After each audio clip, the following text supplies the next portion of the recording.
মিসওয়াক করা নবী সাল্লাল্লাহু আলাইহি ওয়াসাল্লাম এর সুন্নত এবং আগের যুগের নবী রাসূলদের স্বাভাবিক নিয়ম। মিসওয়াক করার ফজিলত অনেক এবং এর গুরুত্ব অপরিসীম। তাই মানব সভ্যতার ইতিহাসে দেখা গেছে সর্বকালের সভ্য সমাজ বলে যারা বিবেচিত তারা সবাই মিসওয়াক করত। কারণ দাঁত ও মুখ পরিষ্কার করার অন্যতম উপায় হলো মিসওয়াক করা।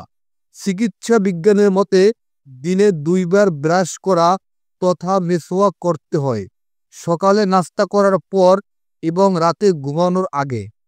সাধারণত মানুষ সকালে নাস্তা শেষে প্রাত্যহিক কাজে বের হয় এবং মানুষের সঙ্গে মিশে থাকে, তাই তখন মুখের দুর্গন্ধের কারণে যেন কেউ কষ্ট না পায়। একইভাবে সারা দিনের খাওয়া দাওয়া শেষ করে যখন মানুষ রাতে ঘুমাতে যায় তখন যদি ব্রাশ না করে তাতে দাঁতের ফাঁকে জমানো খাবার দাঁতকে নষ্ট করে দেয় এবং মুখে দুর্গন্ধ সৃষ্টি করে। তাই ঘুমানোর আগে ব্রাশ করতে হয়।